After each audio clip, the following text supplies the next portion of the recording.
In the United States, 5 million elderly people are financially abused by their own families every year. According to FBI reports, 90% of these crimes are never reported. I could have been part of these statistics. In fact, I almost was. But working as a cybersecurity expert for 25 years taught me one thing: always stay one step ahead. And that's exactly what I did. While my grandchildren were trying to rob me, I was watching them. I recorded every second because I was Dorothy Walsh, and nothing escaped my notice in my home. If this story touched your heart, click subscribe and let me know in the comments which city or country you're listening from. I'm genuinely curious where you're watching from. I'm grateful to everyone who comments. My name is Dorothy Walsh. I'm 68 years old and live alone in Portland, Oregon. After losing my husband Richard 5 years ago, this house started to feel a bit too big for me.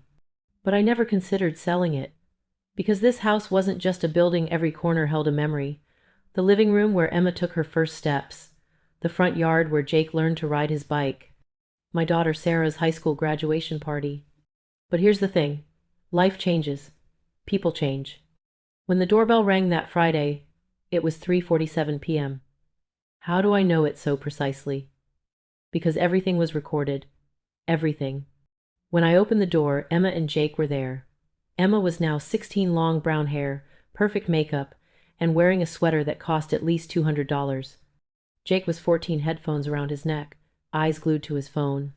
"Grandma!" Emma opened her arms and hugged me. Her perfume was very strong, Chanel, Dior, whatever it was expensive. Who had bought her this perfume? "I missed you, sweetie," I said, stroking her hair. But something felt off. Her hug was too tight, too long. It felt rehearsed. Jake didn't even look up from his phone. "Hey, Grandma," he said, still staring at the screen. "Jake, put down the phone and talk to your grandmother." Emma nudged him. Jake finally looked up and hugged me. But he was the same mechanical, lifeless. Have you ever felt like someone you love was being fake when they hugged you? What did you feel inside at that moment? "Come inside, sweethearts," I said, smiling. "I made you some fresh cookies." They carried their bags inside. Emma's backpack looked heavier than usual. Jake had a laptop bag with him. "Bringing a laptop for the weekend visit?" I asked, laughing. "Oh, homework, Grandma," Emma said immediately. She answered very quickly. "I have to turn it in on Monday." Of course," I said. But inside, that little alarm bell rang a little louder. That evening we ate together. I had made chicken stir-fry, Emma's favorite. Or, it used to be her favorite. Now she barely touched her food. "I'm on a diet, Grandma," she said. "I need to lose 5 pounds by the graduation dance." "Nonsense," I said. "You're already so thin." Jake ate his meal, but his eyes were constantly on his phone. "Jake, no phones at the table," I said gently. "Sorry," he said, and put his phone in his pocket. But 5 minutes later, it vibrated, and he checked it again. We watched TV. Or rather, they did. I watched. Emma and Jake were sitting on the couch, but both were on their phones. Every now and then, they would look at each other, make eye contact. It was like a silent dialogue. At 10:30 p.m., it was time for bed. I showed them the guest room. Emma would take the big bed, and Jake would sleep on the pull-out couch. "Good night, sweethearts," I said, and kissed them both. "Good night, Grandma," they said together. I went to my own room. But I didn't sleep. Instead, I opened my laptop. You see, I haven't told you something yet. I'm not just a retired grandmother. From 1985 to 2010, I worked at Cisco Systems as a cybersecurity expert. My first job was setting up the Pentagon's network security systems. For the next 25 years, I taught companies how to protect themselves. And in 2009, when my husband Richard started getting sick, I set up a special security system in our home. There were no Ring doorbells back then, no Nest cameras, but I built my own system. Cameras that looked like smoke detectors, 5 of them, in the kitchen, the living room, the hallway, the guest room, and even the garage. They were cheap cameras I bought on Amazon for $49.99 each, but I developed the software. Everything was automatically uploaded to the cloud. It was encrypted, and only I could access it. I logged into the system from my laptop. I opened the live feeds. The camera in the guest room was on. Emma and Jake were still awake. The lights were off, but I could see them by the screen's glow. "Let's do it tomorrow," Emma whispered. "When?"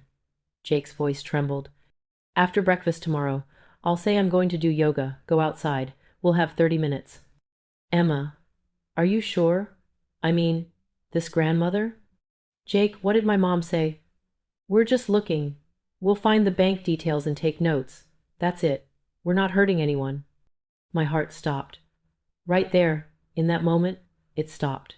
How would you feel if you found out the people you trusted most were planning to betray you? I looked at the laptop screen, my eyes filled with tears. But I didn't cry, because if you cry, you don't think, and I had to think. I recorded the camera. I recorded everything.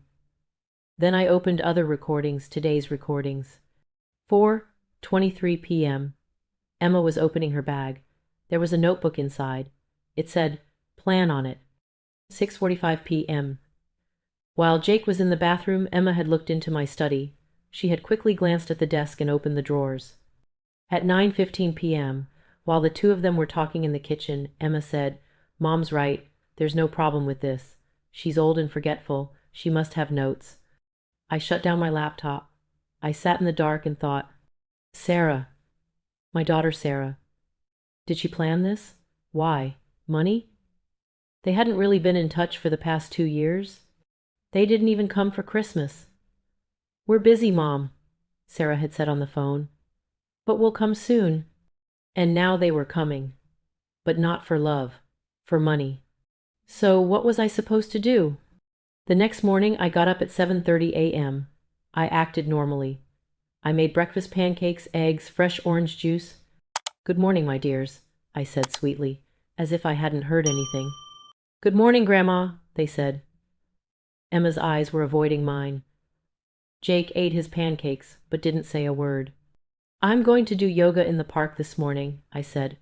"What are you guys planning to do?" Emma jumped in right away. "We'll do our homework. Don't worry about us." "Great, then I'll be back by 10. Maybe I can stop by the store and get you some chocolate?" "Thanks, Grandma." Emma smiled, but her smile didn't reach her eyes. I left the house at 9:45 a.m. I grabbed my yoga mat, put on my workout clothes. I got in my car and drove around the neighborhood. Then I went to the Starbucks 2 blocks away, and I opened my laptop. The live streams were active. Emma and Jake came out of the guest room. They went to my study. "Hurry up," Emma said. Jake sat down at the table and opened my laptop. "It's password protected." "Of course it's password protected. Try. Birthday?" Jake typed, "No." "Richard's name?" "No." Emma started to get annoyed. "Check the drawers then. There should be a notebook. Old people write everything down." Jake started opening the drawers. He looked at the files, the papers, and then he found it. A small purple notebook. It contained passwords, bank account numbers, PIN codes. But these weren't real. That morning, at 6 a.m., before they woke up, I had prepared a fake notebook. I had written false information in an old notebook for testing purposes. Jake photographed the notebook. "All right, let's go." "Wait," Emma said. "Check your wallet." Jake was surprised. "Emma, my mom said there's definitely cash in your wallet. Just take a little. It doesn't matter." They found my bag. They opened my wallet. There was $200 inside. Jake's hand trembled. "Emma, this is stealing." "No, it's not. We're his grandchildren. This money is going to us anyway. We're just taking it a little early." "And then we'll put it back." "How far will you go to justify yourself? Isn't theft still theft, no matter how reasonable the excuse?" Jake took $50. They closed the wallet. And I was there, at Starbucks, watching all of this. But I didn't cry, because I knew what I had to do. Sitting at Starbucks, staring at my laptop screen, memories started flooding back. It was 2009. Emma was just 1 year old. That little pink dress, those tiny fingers. I waited 3 days in the hospital until Sarah gave birth. Richard was by my side. "We're going to be grandparents, Dorothy," he said. "The best time of our lives is about to begin." He was right. The first 5 years were wonderful. Every weekend visit, every birthday, every holiday together. When Jake was born, he took his first steps in my living room. I remember Richard was filming. I had my arms outstretched, and Jake stumbled forward.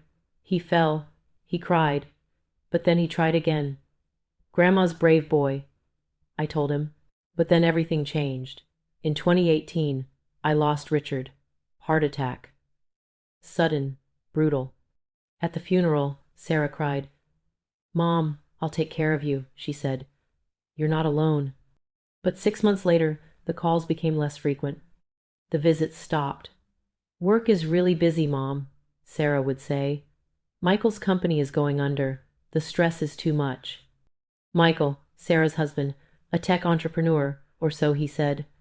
In 2019, he said his company had received a big investment.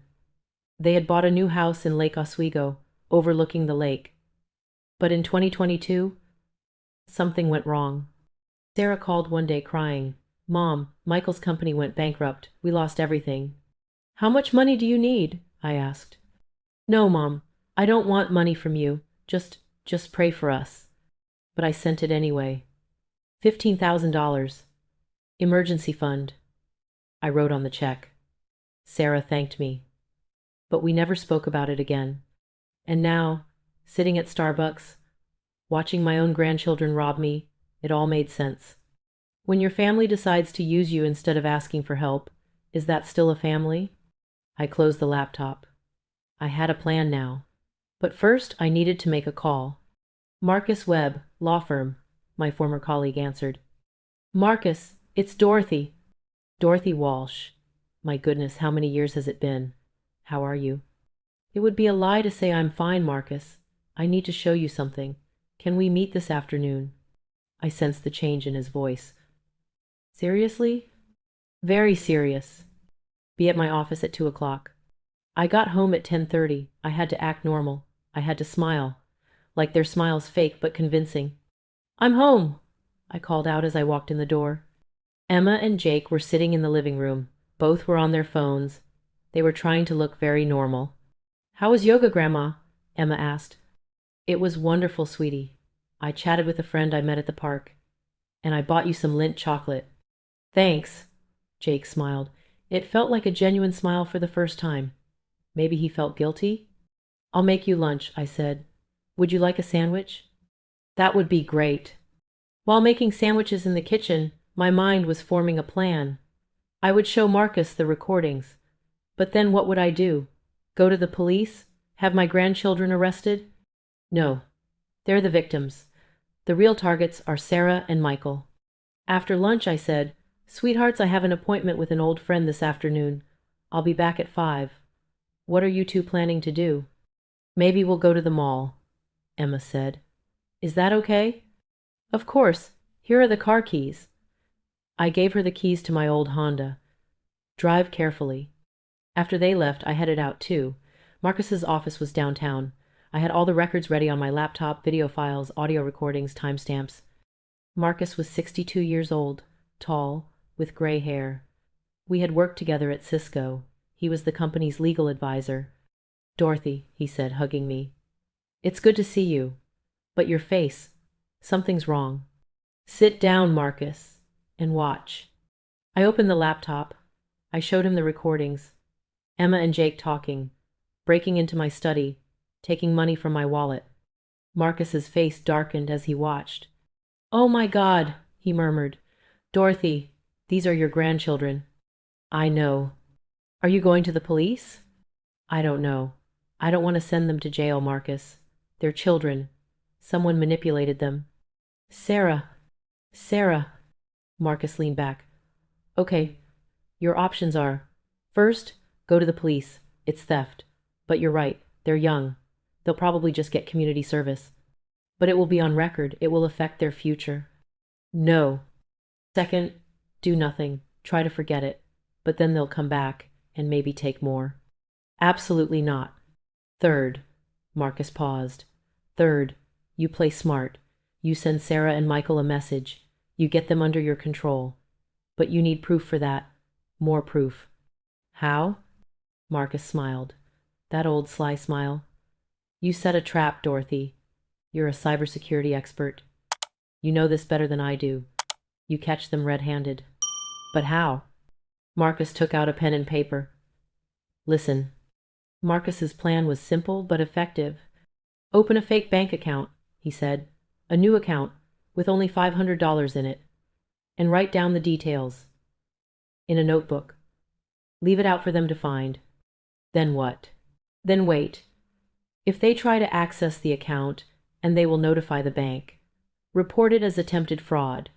The police will automatically get involved. But you don't have to press charges. Just say, my grandchildren might have done it by mistake. Then call Sarah and Michael. Show them the records in front of them. And then? Then negotiate. Either you go to the police, or they back off. Completely. And you change your will. My will. Yes, right now everything was going to Sarah. The $750,000 house, the $400,000 retirement fund, the stocks. I could leave the will directly to the grandchildren, I thought aloud. A trust fund they'll receive when they turn 25. Exactly, said Marcus. Sarah and Michael won't get anything. And they'll know it. So there'll be no point in them bothering you. But they're my family, Marcus. Marcus took my hand. Dorothy, listen. A real family doesn't come for money and manipulate you. A real family comes because they love you. Sarah lost her chance. But you can still help Emma and Jake. You can give them a secure future. Without Sarah's control. He was right. I knew he was right. Do it, I said. Tell me what to do. On Monday morning, after Emma and Jake went to school, I went to the bank. I want to open a new savings account, I told the bank teller. She was a young woman, smiling. Of course, Mrs. Walsh. How much would you like to deposit? $500. The account was opened. I got the details, account number, online password, and I went home. I bought a new notebook, orange, small. I wrote inside. New account, emergency fund, Wells Fargo, Iowa savings. Account, 4739-8826-3391. Online password, Emma. 200 8 Jake 2010 1956 me birth year. And I put the checkbook on my desk. Not in the drawer on top of the desk, where it would be noticeable. Then I called the bank. Hello, security department, please. Sure, I'll transfer you. A man answered. Security, Ben speaking. Hello, this is Ben. My name is Dorothy Walsh.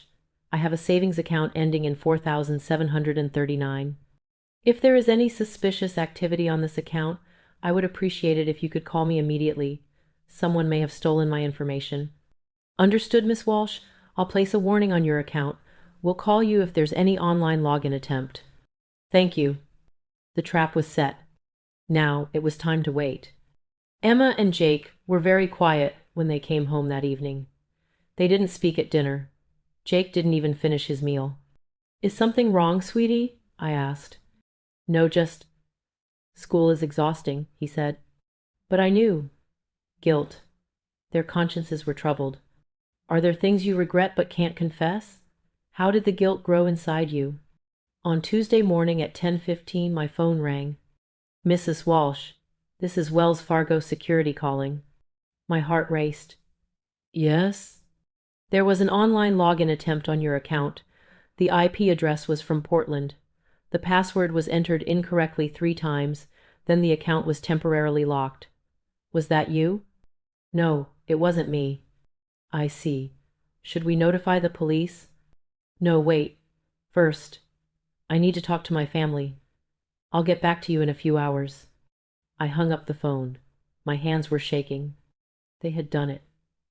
They really had done it. I opened the laptop.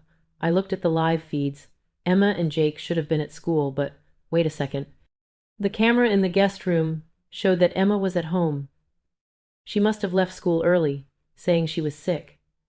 And right now, she was typing something on the computer. I zoomed in. I could see the screen. The Wells Fargo online login page. She was entering the account number. She was entering the password. Wrong. She tried again. Wrong. Third time. Wrong. Damn it, Emma shouted. She shut the laptop, and then she started crying. She picked up her phone. She called someone. Mom? It's me. I couldn't do it. The password is wrong. Yes, I tried the one in the notebook. Mom, please don't yell. I know. Jake is sorry too. Yes, I know you need the money, but this feels wrong. Sarah. She was calling Sarah. Emma was crying. Mom, I love Grandma. No, I can't do this to her. What do you mean she'll forget anyway? Mom, this is theft. Okay, I understand. Yes. Talk to you later. She hung up the phone. She buried her face in her hands and sobbed uncontrollably. And I, sitting there in my own study, watching my granddaughter cry on the screen, I felt anger, I felt pain, but most of all, I felt disappointment. Not toward Sarah, toward myself, because I hadn't seen it coming. There were signs, there were clues, but I didn't want to see them. Enough. It had to end. I picked up the phone. I called Sarah. Mom! Her voice was unnaturally cheerful. How are you? Come here, Sarah. Now. What? Mom, I'm at work. Now. And bring Michael too. I need to talk to you both. Mom, what's going on? Something. Be here in an hour. Or I'm calling the police. I hung up the phone. Emma was still crying in the guest room. I went inside. Emma. She lifted her head. Her face was covered in tears. Grandma, I know, sweetie. I know everything. Her face went pale. What? Sit down, I said in a calm voice. We're waiting for your mother to arrive. Sarah and Michael arrived 45 minutes later. Sarah was anxious, Michael tense. Mom, what's going on? Sarah asked immediately. Sit down, I said. All of you. In the living room. Emma and Jake were sitting on the couch.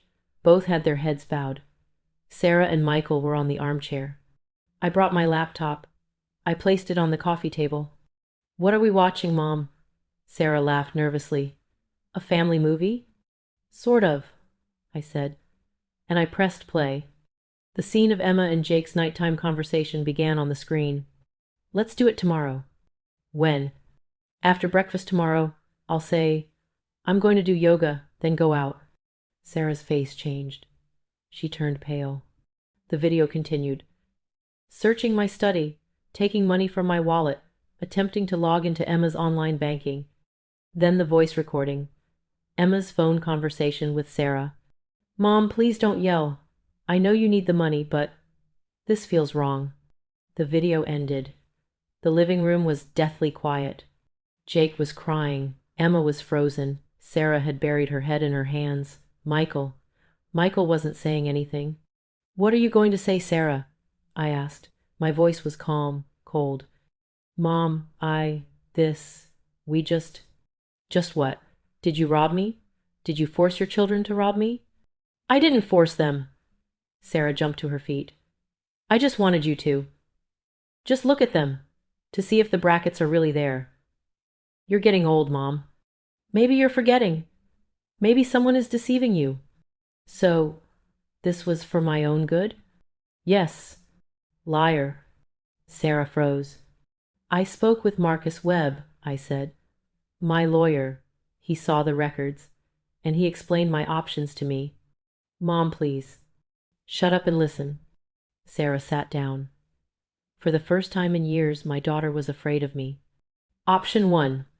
I go to the police. Theft. Attempted fraud. Emma and Jake are young, so they'll probably just get community service. But the record, the trial, the shame, it would ruin their lives. Emma sobbed. Option 2. I do nothing. But then you come back, and you take more, until I have nothing left.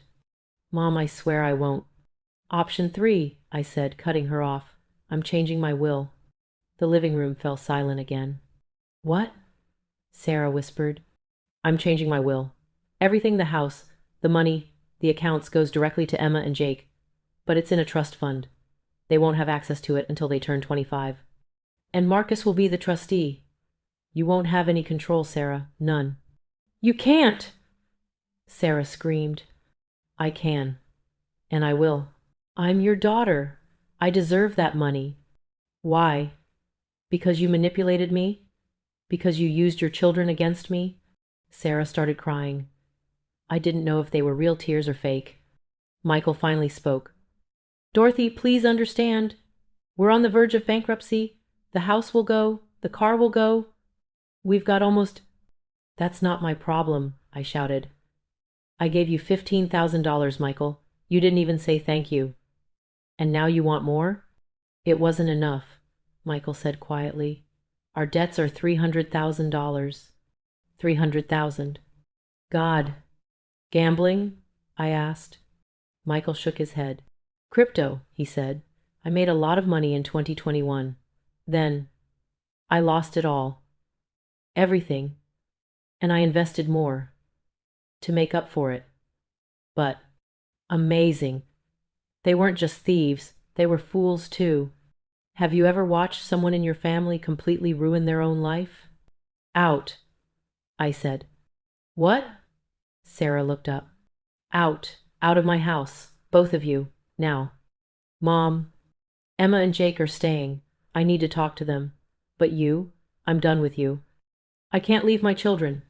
They're 16 and 14, and they're not safe with you. Either you leave now, or I'm calling the police. Choose. Sarah was trembling. Michael took her by the arm. Let's go, he said quietly. They walked toward the door. Sarah turned one last time. I won't forgive this, Mom. Neither will I said. The door closed, and Emma, Jake, and I remained in the living room, in silence. Emma was the first to speak. Grandma, I'm so sorry. I know, sweetie. We shouldn't have done it. But Grandma put so much pressure on us, she said. If we didn't, we'd lose the house and end up on the street. Jake was crying too. I didn't mean to hurt you, Grandma, I swear. But Mom said you're forgetful and the notes are mandatory and we're just checking and... I hugged them both. It's not your fault, I said. They manipulated you.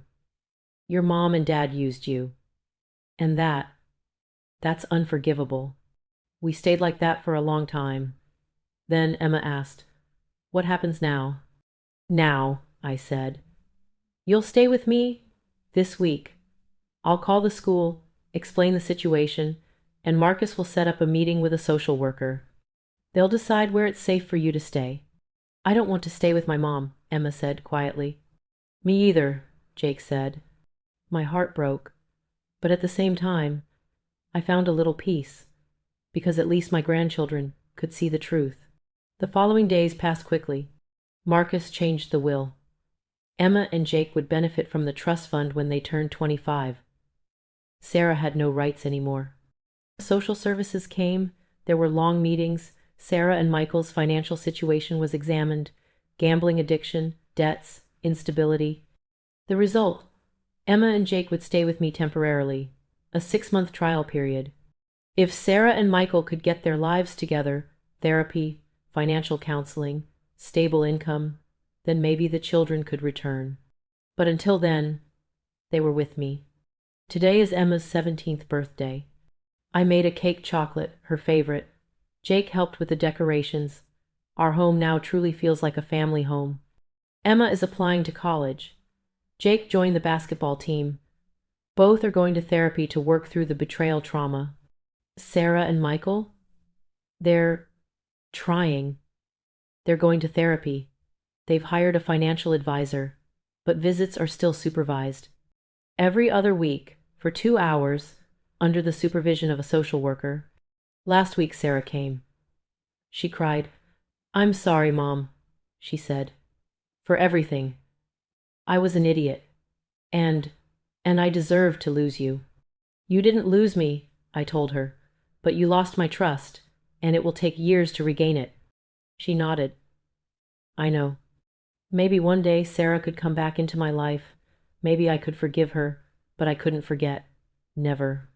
Because once trust is broken, it's never the same again, is it?